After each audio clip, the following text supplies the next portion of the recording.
Portparol kineske ambasade u Sjedinjenim Američkim Državama Liu Pengyu izjavio je da nikada nije čuo za to da je Moskva zatražila vojnu pomoć od Pekinga nakon što je započela vojnu akciju u Ukrajini. On je naglasio da je prioritet Kine da spreči da napeta situacija u Ukrajini izmakne kontroli. Kako komentariše dešavanja u Ukrajini i odnose velikih sila povodom tih dešavanja, pitali smo sociologa i novinara Slobodana Reljića. To jeste bilo, to je valjda New York Times objavio kako Rusi valjda nemaju dovoljno municije, pa traže da im Kinezi pošle.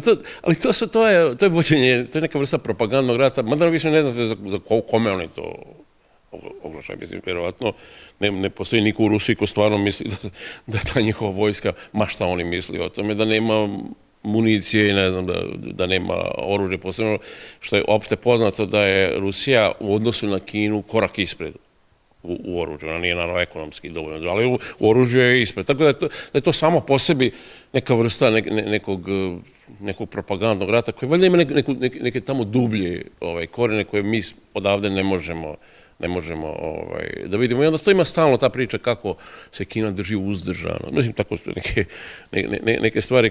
Pa se Kinezi, oni drže se na svoj klasičan način, ali nije primijećen ni jedan potez koji govori da su oni protiv te ruske operacije u Ukrajini. Čak to se direktno povezuje sa Tajvanom koji je vrlo sličan, imaju vrlo slične porive, potrebu da reše neki svoj problem i vjerojatno će se to riješiti na vrlo sličan način i vjerojatno će Amerikanci isto reagovati kao što su ovde ošto su zaprijetili, onda su pustili da se to riješi, tako će se to vjerojatno završiti i u tom kineskom slučaju. I tu nema neki pretjerano veliki tih međunarodnih odnosa prema Ukrajini. Imate tačno određene. Imate Sjedinjene Američke Države i taj satelitski njen dio, Kanada, Evropa i Australija, koji su inače uveli sankcije.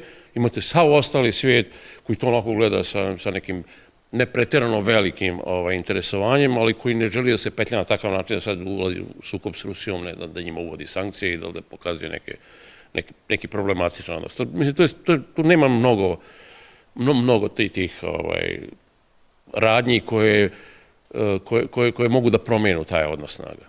Pojedini američki mediji objavili su da je Rusija od Kine zatražila vojnu opremu nakon što je 24. februara započela invaziju na Ukrajinu, navodeći da neimenovani američki zvaničnici nisu precizirali koju je vrstu oružja tražila Rusija, niti kako je Kina odgovorila na to. Američke vlasti upozorile su Peking da će biti posljedica ako Kina pokuša da pomogne Rusiji da nadoknadi gubitke od sankcija koje su uvele Sjedinjene Američke Države i njihovi saveznici, naglasivši da američka vojska ne učestvuje u borbenim dejstvima na teritoriji Ukrajine i da neće biti upućena u tu zemlju. Komentarišući pisanje pojedinih američkih medija koji su objavili da je Rusija od Kine zatražila vojnu opremu, novinar i sociolog Slobodan Reljić je rekao da je u pitanju neka vrsta propagandnog rata koji ima dublje korene i da ne postoji neko ko stvarno misli da Rusija nema oružje, posebno što je opšte poznata činjenica da je Rusija korak ispred u naoružanju u odnosu na Kinu.